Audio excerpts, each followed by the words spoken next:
नमस्कार, भारत लाइव देख रहे हैं आप और ये गेम बड़ा है जहां बिहार की सियासत की से जुड़ी हुई खबरों पर और पर्दे के पीछे चल रही कहानी पर चर्चा करते हैं।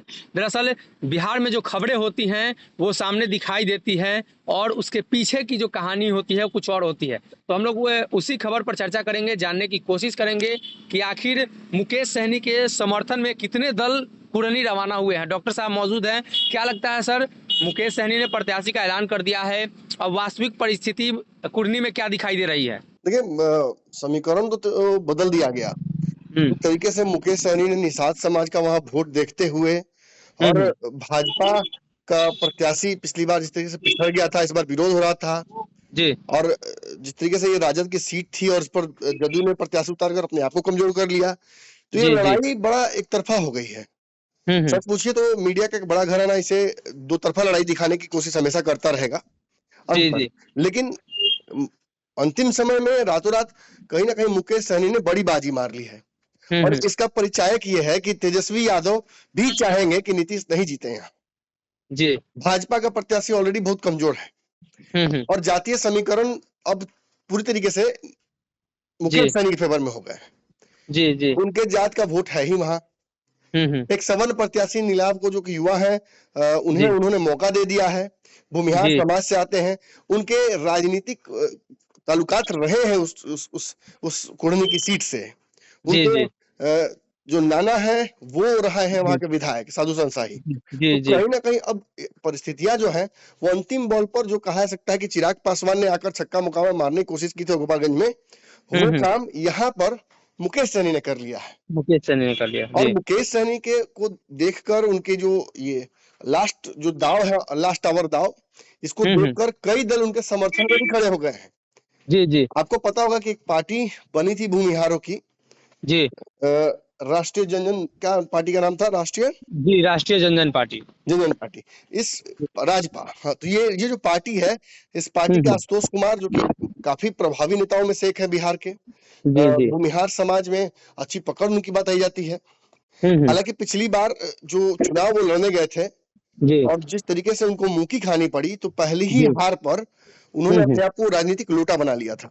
जी। जी। और लुढ़कते लुढ़कते कभी तेजस्वी के पास, कभी किसी के पास, तो हम्म। राजनीतिक साख उनकी थोड़ी कमजोर जरूर जी। हुई। जी। लेकिन जी। मौके का फायदा उठाकर उन्होंने इस सीट पर एक भूमिहार हम्म। प्रत्याशी को उतारते ही मुकेश सहनी के अपना जी। समर्थन मुकेश सहनी के प्रत्याशी की तरफ कर दिया है। हम्म। तो इससे एक पार्टी तो निश्चित तौर पर कंपटीशन से भी बाहर हो जाती है और जी। जी। उल्टा सपोर्ट में खड़ी हो जाती है। जी। वही हम ये पुख्ता तौर पर नहीं कह सकते हैं, लेकिन बिहार की राजनीति की एक और युवा पार्टी जो हम्म। भारतीय जन परिवार पार्टी है, जी। जिसके अध्यक्ष पृथ्वी माली हैं, जी। उन्होंने भी, चूंकि भाजपा से भी उनका लगातार संपर्क चल रहा है, हम्म। लेकिन जो इंटरनल हमें अभी तक सोर्सेस से खबर मिल पाई है हम्म। कि वो भी मुकेश सहनी को सपोर्ट कर सकते हैं इस सीट पर। जी।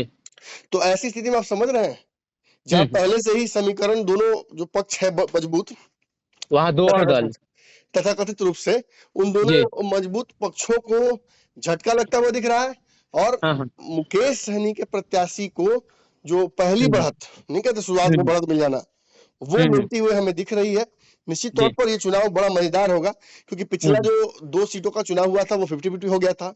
जी। जी। उसकी वजह से मामला गड़बड़ा गया था। लेकिन हाँ हाँ। ये जो चुनाव हो रहा है, इसमें सारे संभावनाएं खुली हुई हैं और जी। सारी संभावनाओं के बीच मुकेश सहनी ने, जो कहा जा सकता है कि एक बड़ी और जो अच्छी पहल है, बढ़त है, वो हाँ हाँ। अपने पाले में कर ली है। अब देखिए, इस जी। वक्त जो जो सीटों का समीकरण था वो ऐसा था हम्म। कि मुकेश सहनी जिस प्रत्याशी को उतार रहे हैं, अब ये हम्म। प्रत्याशी एक्चुअली राजद का प्रत्याशी था। जी। जी। ये नीलाभ आपका, आपने ही इनका इंटरव्यू लिया था और आपको हम्म। याद होगा इन्होंने साफ तौर पर कहा था कि राजद की तरफ से ये बैटिंग कर रहे हैं। जी। लेकिन जी। तेजस्वी की सीट पर एक नहीं चली है। जी। नीतीश कुमार ने जैसे वीटो मोकामा में डाला था, इन्होंने उसी जी। तरीके से वीटो डाल दिया है। लेकिन मोकामा की सीट तेजस्वी की सीट थी जी। जी। और ये सीट भी तेजस्वी की सीट थी। तो इस हाँ। पर दावा ठोकना नीतीश कुमार का कहीं ना कहीं अननेचुरल सा लगता है। जी। जी। ये इसको जस्टिफाई नहीं किया जा सकता कि नीतीश कुमार की मंशा यहाँ साफ है। हम्म। तो निश्चित तौर पर कहीं ना कहीं अंतर्द्वंद भी है।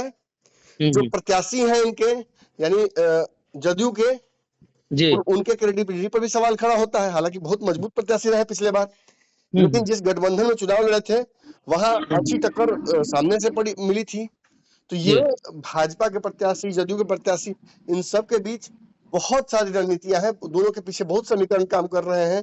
जो नीतीश कुमार के प्रत्याशी हैं उनका विरोध वहां पे जो स्थानीय जीते हुए प्रत्याशी हैं वो कर रहे हैं, जी जिनकी विधायकी समाप्त हुई। तो बड़ा मुश्किल हो गया नीतीश कुमार का इस सीट पर सफर। वहीं जी भाजपा के जो प्रत्याशी हैं आप देख लीजिए, जैसे ही अनाउंसमेंट हुआ वैसे ही उनका विरोध शुरू हो गया। जी तो जी कहीं ना कहीं मतलब दोनों जो कमजोर पक्ष हो गए, तो यहाँ पर एक बहुत बढ़िया अंतिम समय में निर्णय लिया गया। ठीक है, जी मुकेश सहनी यहाँ से सहनी समाज के किसी नेता को भी उतार सकते थे, जी लेकिन जातीय समीकरण को समझते हुए ये एक हो सकता है मास्टर स्ट्रोक हो, जी लास्ट मौके पर, जो नहीं कहा जा सकता है कि अच्छा बॉल मिल गया, फुल टॉस, अब छक्का छक्का मार मार दिया। दिया। जी अब हो सकता है कि फ्री हिट भी मिल जाए। तो अब ये सब कुछ जनता के हाथ में जाता है, लेकिन निश्चित तौर पर अंतिम समय में ये एक बेहतर विकल्प चुनते हुए मुकेश सहनी ने जो बॉल है उसे हवा में उड़ा दिया है। जी तो कहीं ना कहीं मुकेश सहनी ने अंतिम समय में प्रत्याशी को उतार कर सभी दलों को झटका दिया है और सियासी समीकरण को बिगाड़ने की कोशिश की है। ऐसे में इंतजार करना होगा, अब जो चुनाव है त्रिकोणीय होता हुआ नजर आ रहा है।